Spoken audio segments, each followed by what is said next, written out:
Hi, everyone, and welcome back to the Travel Coach Network podcast. It is I, Sahar Rose DeVore, the founder of the Travel Coach Network and the creator and instructor of the Travel Coach Certification Program. Today, we have a very lovely guest. We have Asha Farrah. Asha is an expat strategist and relocation specialist and the founder of Mexpat Dreamers, where she empowers aspiring expats to successfully design an intentional life in Mexico by focusing on the logistical considerations necessary to thrive. Traveling became her biggest passion as she visited nearly 30 countries before the age of 35. Desiring a completely authentic experience, Asha challenged herself by moving to a city that was off the beaten path in Mexico. She knew that the move would take a lot of logistical planning, which is something that she excelled at. She created her company to be the logistical guide that she desired during the relocation process to guide aspiring expats on an intentional living journey. Asha, thank you so much for joining us on the TCN podcast today. Thank you so much for having me today. I'm excited to be here. Wonderful. Before we dive into all of that you do in your business, can you first share, where did your love of travel stem from? So I think my love of travel stemmed from my mom. I'm originally from New York City. So New York City within itself, the five boroughs is like a travel haven. So every summer, my mom made sure to kind of develop a mini summer camp for me. We would go to the different boroughs. We would experience the museums, the zoos, and I would get those experiences. And it made me feel like, wow, I'm traveling. I know I'm in the city that I'm born in, but I already feel like I'm traveling. So I think that showed me like just getting out of your immediate environment, it makes a difference on how you feel and how you see yourself. You see yourself in your travel experiences. Yeah, absolutely. And what then inspired you to move to Mexico? Why was it Mexico and when did that happen? Absolutely. So I have to admit, I have a bit of a love affair with Mexico. It was my first passport stamp as a spring break student. I was actually married here as well. So I have a relationship with Mexico. But I think what attracted me to Mexico is the rich culture, right? A lot of people think of Mexico as Cancun, Cabo, maybe even Mexico City. But really, Mexico has 32 states. And I think a lot of people don't think of the country like that. So it's made up of 32 states, as I said, and I started traveling to different states off the beaten path. So not the states that many people are familiar with. And that's when I experienced the rich culture. That's when I experienced the anthropological sites, the delicious different cuisines. And I was like, wait, this is different. I've traveled to a lot of places, but this place is calling me. And I think most importantly, the people. I've traveled a lot, as you mentioned in the introduction, but Mexican people are some of the warmest people that I've really encountered. So that drew me, of course. Yeah, my grandmother was originally from Mexico, and she was from Hidalgo. So yes, which is nearby where I am. Yeah, so when I started traveling when I was really young, our extension of traveling, and those who have heard a lot of my interviews on other podcasts I always mention, is we would go from our family van from Wisconsin down to southern Texas, where some of my family moved to, and then over into Mexico to visit some of my grandmother's family as well. And I just remember that time in Mexico and the cuisine and the environment and the people and everything too, just being such an impactful part of me and the beginning of my journey when I was younger. But when you that's great. When you moved to Mexico, obviously that is quite a big change coming from New York. And first, what made you want to move there versus go and just visit there? And also, what then inspired you to want to help others on a similar journey? Yeah, so I grew up in New York City, as I mentioned, but I actually went to college in Washington, D.C. And I lived there for nearly 17 years. So I went to college there. I started my career there. And I was on that corporate rat race that a lot of people find themselves in. Moving up the corporate calendar, not the calendar, but moving up the the corporate race, as you say, you're getting these new positions, you're ascending, but it just felt like that wasn't enough for me. And the only thing that really kept me going was my vacation. So I would always say, okay, I'm going to go to a different country, maybe 3 times a year. So I knew that at some point I had to do something different to inspire me, because I didn't feel like when I was in Washington, D.C., I was living an intentional life. I was doing what was expected of me, okay? Many people find themselves in that position. We're doing what's expected of us. We go to college, we get the career, we get married, we move into the home, the dog, all of the above. But I didn't feel like that was for me. So I always knew that I wanted to live abroad. And I felt like because I had this relationship with Mexico and the impact that it had made on me, it would be my first country that I explored in that way. Because essentially I had been traveling there for 15 years before I made the move. And to your second question, I believe you asked me what made me want to help others. Is that the question? I think for me, I realized on the journey, I was always good at logistical planning. So part of my corporate background was logistical management, project management. So I'm very detail oriented. I say it's also because I'm a Virgo. We're very detail oriented. And so when it came to the moving process, I noticed when I looked on social media, it shows the glorified version of the expat journey, right? You see everyone laying on the beach, you see everyone eating the great food, but you don't realize that there are steps and logistical pieces that are necessary to relocate somewhere else. There are visas, there are cost of living that you need to kind of think about and analyze, right? There are pros and cons of each location. So I knew as I was doing the research, and it was a lot of work for me, someone who was good at logistical planning, what would it really be like for people who were not? And I saw that people who were in the space that I occupied were not really sharing the logistical pieces. They were helping people relocate, but they weren't sharing the logistical pieces. And I felt like for me, what I could offer differently was the focus on intentionality. Okay, focusing on thriving when they arrive in their expat country. So that's how I would best answer that.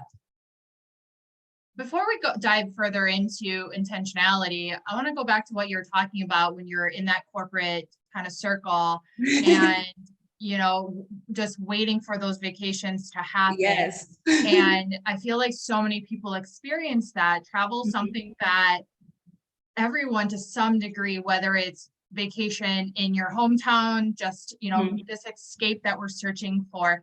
But I find it really interesting of just how powerful travel is for people that, we all come from different backgrounds. We all have different personalities. We all have different struggles and different interests and different everything. But yet travel is that common ground that so many people have. And I think that's one of the reasons why so many people are in the travel industry and want to help people travel in some way, because that's never going to go away. We will always need to travel to some degree, to some extent. And so I know there's a lot of people listening to this episode as well who are feeling like you felt back then of, okay, I'm planning my trips. I can't wait to go for those trips. But, where does your happiness lie within that instead of being stuck in that grind? And you took that leap to go and, fulfill whatever it was you were looking for and move to, Mexico and give it a go that way. And I completely understand that there's so many logistics. People think that, oh, well, my friends moved to Mexico, right? Or I see all these digital nomads in Mexico or wherever it might be. It might not be Mexico, but I can understand that there's so many other elements to take in consideration, like you mentioned in there. What have you seen? So you talked about the intentionality, and that's something that sets you apart. Can you explain more about that? Yes. So for me, my work with my clients, as I mentioned, I primarily work with obviously aspiring expats who are looking to relocate to Mexico. Now, where the intentionality comes into place is I really challenge my clients to think about what they want. Because I think that when we go back on our life, kind of talking about that corporate ladder again, most things that you do, if you're truly honest with yourself, there was no real intention behind it, right? Like you did it based on what society probably expected of you. Again, I mentioned going to college. A lot of times you relocate to another city for a job. You know, you might not even like the weather in that city. You know, the food might not be ideal for you, but you did it because it came attached to a job. And I noticed with my clients, this is really the first time that they're able to be intentional about everything they desire. So when I say intentionality, we're talking about the weather that you desire to wake up to every morning. We're talking about the landscape you desire to wake up to every morning. These are things that I notice for myself, friends, people I work with. We've never been asked that before. You know, we always would be on the go. That's why I say that rat race. You're always moving to the next, and you're never really checking in with yourself and saying, what do I desire? What type of lifestyle considerations best suit me? And so that's what my company, Mexpat Dreamers, really focuses on. With all the clients that you work with, do you Yeah. see any commonalities among what their motivating factors for wanting to move? I mean, like you mentioned, of course, you can be transferred for a job, but for Yeah. those who are choosing a destination, what are some commonalities among why they want to move to another country, or what are they looking to get out of this type of experience? Yeah, so obviously at the beginning, most people just want a fresh start. You know, maybe they've lived in a city their whole life. This is, you know, maybe they've traveled a little bit and they've had the experience and say, I can do it. So they have some type of desire based on maybe an experience that they had. But I think what really sets people who want to move internationally apart or relocate and become expats is the desire for something new, to see a different version of themselves. That's what we really come to pass when we work together in my consultations. It's like, what does this version of myself, where I consider every element of myself, where I'm intentional about every element of myself, what does this look like? What version of happy is brought out in me? So that's what really I notice the most. Yeah, and I can see that that's you know, something that you see across the board. Have you, by working with your clients, seen any specific transformations or you know, outcomes that have come out of helping them move to Mexico? You know, I have. I'm really fortunate that I've worked with some really great clients, and we stay in touch. That's what I like about this business too, because I feel like sometimes in my experience working in corporate America, it's very transactional. So you work with someone in a business arrangement, and then after that, you don't speak with them again. You know, it's like, thanks for the business, have a great day. But with a lot of my clients, we stay in touch. And so I've been able to hear from my clients, this move was the best thing that I've done for myself in 35 years.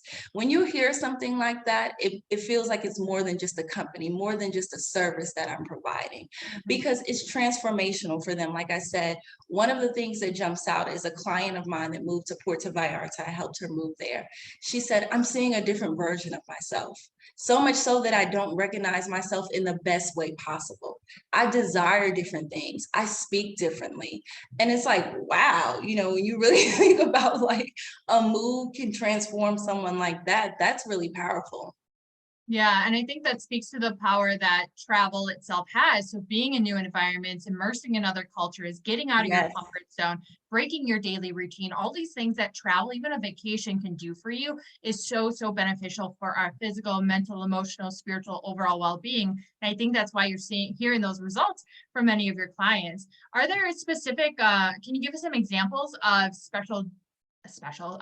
common destinations that your clients move to, or that you recommend, or that you absolutely love that people may not have heard of or thought of going to visit in Sure. Mexico? So I think I'll start with some of the popular ones, and then I'll start with then I'll proceed to the less popular ones. So as I mentioned, Puerto Vallarta, that's a great destination for a lot of people. And the reason why I say so, it has an international airport, so it connects very easily back to the States. Most of my clients have family, children, and they still want to stay connected. Just because you move abroad doesn't mean you're starting this new life and you're leaving everyone behind. You can absolutely stay connected. And I'm going to be honest, the views of Puerto Vallarta are fantastic. It's a combination of mountain views and the beach. I mean, to me, that is truly the best of both worlds. So that is definitely a location in Mexico that's very popular. I would say another one is Playa del Carmen. That one is very popular. That's on the Caribbean side. So you're used to those beautiful light blue waters. It's warm year round. So who does not want to get in the beach almost every day if you can? I'm a big swimmer, so I love that. So I would say Puerto Vallarta is a common one. Of course, Playa del Carmen, and then Mexico City. Obviously, it's a big city. I would say it's comparable to Mexico City. I tend to recommend those to people who are comfortable in big environments. So those are the popular ones. I would say the less popular ones are the city that I live in. I live in beautiful Santiago de Querétaro. This is a gorgeous city filled with mountain views, wineries, great cost of living, great quality of life. This is an under the radar city. It's in central Mexico, but it's not one that many people have heard of. So I would say that's one of the under the radar cities. Oh, I love that. Yeah. Yeah, there are so many incredible cities in Mexico and yes, cities in general around this world that many people don't hear about or don't take the time to like figure out that they exist. You never know where you might find your next home. And, you know, I've been off the beaten path in places like Macedonia, like Ohrid is someplace I never even knew existed. And I got there, I was going to stay for a day and I ended up staying for like a week with a family that owned an apartment building. And, you know, there's so many little hidden gems around this world that really can transform who you are and what you're looking for out of life and find what happiness means to you, right? I completely agree. And I think that's what I want to, I want to resonate with your audiences. There's so many options for you in Mexico. Don't just think it's the same 5 locations. And that's really what I explore with my clients as well. Once we discover your location considerations, your lifestyle considerations, there's a million places out there in Mexico for you that are beautiful and that will definitely complement you. Common question that I know people are going to have, and it's going to be centered on the language. If you don't speak Spanish, what do you tell them? Yeah, so I recommend learning Spanish. And I say, this is how you start to prep for a move. You always want to be as prepared as possible. 2 years before I moved to Mexico, I took a free class at a community college. It was Intro to Spanish 101, excuse me. And so I always recommend learning the language. And the reason why is it's a sign of respect for the culture. Anytime you move somewhere that is not your home, you want to show a sign of respect for the culture. Now, do you have to be perfect in your Spanish? Absolutely not. Every day I mess up. But I'm humble and I'm okay with that. But obviously there are places where you need to know more Spanish and less Spanish. So those are one of the considerations that I go over when I work with my clients. What is your Spanish level? Because that may increase your odds of a place or eliminate a place for you. So I don't want your audience to feel if I don't know Spanish, I can't move to Mexico. There are options for you, but I encourage you to learn Spanish because it allows you to participate in the culture more. It allows you to make friends. It allows you to really get to know the country. Yeah, and there's no better way than learning it than immersing yourself in it. 100%. I mean, you could learn Spanish in a school, but if you never practice it and you never learn the Spanish, because Spanish is different in all the different Spain versus Mexico, yeah, the dialect is different, the language, the diction, everything is different. And so you need to put that into practice. And there are people who learn just by being involved in it. I know when my grandmother moved from Mexico, she didn't speak any English at all. Right. And she learned through watching television. And, I hear people all the time, they learn from English from reading comic books or, reading books. And so testing yourself and challenging yourself and immersing in all of that can definitely help with that. And I would never use the fact that you don't speak a language or don't understand a language as something that should hold you back, whether it's traveling, whether it's moving abroad, solely because you'd be really surprised how many places around this world speak English, and you can get by with English as well, or find someone who can help you with, as a translator along the way. There's apps and technology as well too. So you never know, how far you can go with what the languages you do know. And if an experience like visiting or moving to another country can truly make a positive impact on you, I wouldn't use the fear of not knowing the language to hold you back, because that journey in its own of learning the language and navigating that can be something that can transform you in a whole different way of its own. And I think it's part of the process. I think a lot of people look at it as an obstacle, but I see it as an opportunity. Oh, absolutely. Like, who doesn't want to be bilingual or trilingual? Yeah, and sometimes when you learn, you might be surprised that, if you know Italian, how easy it is to understand Spanish. Yes. Like for me, when I was visiting the Philippines, I learned that Philippine language and Tagalog and Spanish have the same words. They use some of the same words. So that also taught me more about the history of the Philippines too. So it's all a journey and a process, but being open-minded can really get you a long way as well. Yeah, I agree. When it comes to your services and how you work with your clients, can you give an example of what you do? Do you run coaching sessions? Do you have courses for people to take? Do you have guides for them to use? What does that look like? I know our listeners are going to be interested of, okay, well, how do you go about helping people, especially when they're all individuals? Of course. So I think there are a little bit of different services that I offer. So I'll start off with the first one. I offer strategy calls. My first one is a relocation strategy call. Now that's really just a one-on-one call with me. This is when we kind of talk through some of the logistical considerations. So if you're brand new, you're considering, hey, I'm thinking of Mexico, then we kind of go through maybe what are the best options for you. Here are the top 3 places to live in Mexico. Here are the pros and cons of that location. Here is the cost of living analysis in that location. If you're interested in things like expat healthcare, if you're interested in things like international banking, we're able to kind of cover a lot of those topics. It's an hour call, so it depends on how it goes. But the first one is just a relocation strategy call. That's where we just assess where you are, and I kind of give my offerings of my suggestions of what I think are the best options for you. Now, I lean on my experience because I've traveled to nearly half of Mexico. So I make suggestions, not only, like I said, of the Playa del Carmen or Puerto Vallarta. It really depends on where you are. Now, for those of my clients who say, I know I want to move to Mexico, I'm really looking for a package. My most popular package is called From Scratch to Relocation. And it really says what it is. It's really taking you from scratch and it's allowing you to relocate. So we're really going over location selection, the residency process, how to really obtain a visa, okay? Because that's important. That's a lot of times is overlooked, but that's really the biggest part of moving here. If you don't have a visa, there's no point to stay here. So again, I really go over location selection, obtaining the residency approval, healthcare in Mexico, the apartment rental process in Mexico, and how to live affordably. Now, this package From Scratch to Relocation, it is a 6-week private course with me where we meet weekly. So I'm putting you in a position to feel comfortable to relocate here because you have all of the logistical steps that have been strategized for you.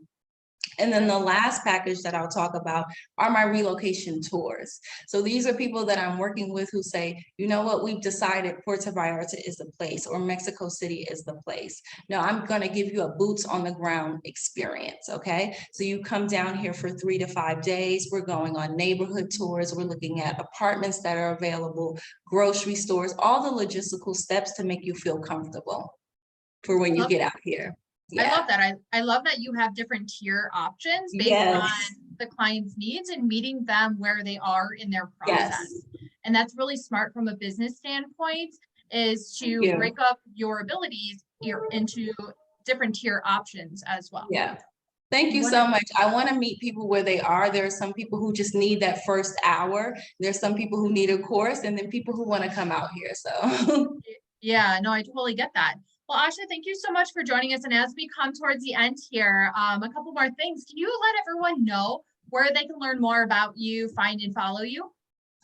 Absolutely. So you can find me on my website. I'm at mexpatdreamers.com. So you can find everything about me, my services, everything I offer. I'm also on Instagram with the same handle. It's going to be Mexpat Dreamers.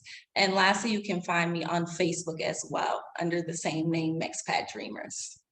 Wonderful. And my favorite question of every interview is, what's a fun fact about yourself that doesn't have to be travel or business related that you can share with the audience? Sure. I think one fun fact that probably people may not guess is I'm a huge tennis fan. I have traveled all over the world to see tennis. So I've been to Wimbledon, the French Open, the US Open, smaller tournaments. I'm a huge fan, big fan of the GOAT, Serena Williams as well. So that's something people may not know. I love that. I'm not a big fan of tennis, but it's often on our Okay. TV when it's on because my husband loves watching it. So Okay. I've learned some things about tennis over the Who years. is his favorite player? I think Federer. Okay, yep. A lot of people Um, love Federer. but I don't know all their names. Okay. Well, wonderful. Well, thank you so much for joining us today, Asha. You truly are doing something so unique and so inspiring. And I want to thank you for being here on the TCN podcast today. Thank you so much for having me. It was a pleasure. Wonderful. And everyone, be sure to follow us on Instagram at the Travel Coach Network. Come give us a hello and visit us on thetravelcoachnetwork.com. We look forward to having you in our TCN Global community on Facebook. You can find the link for that and your free beginner's guide to travel coaching in the show notes. And if you know anyone who might be interested in travel coaching, please be sure to send them away to our podcast. You'll also find all of the links for Asha in the show notes as well. And until next time, my fellow wanderers, bye for now.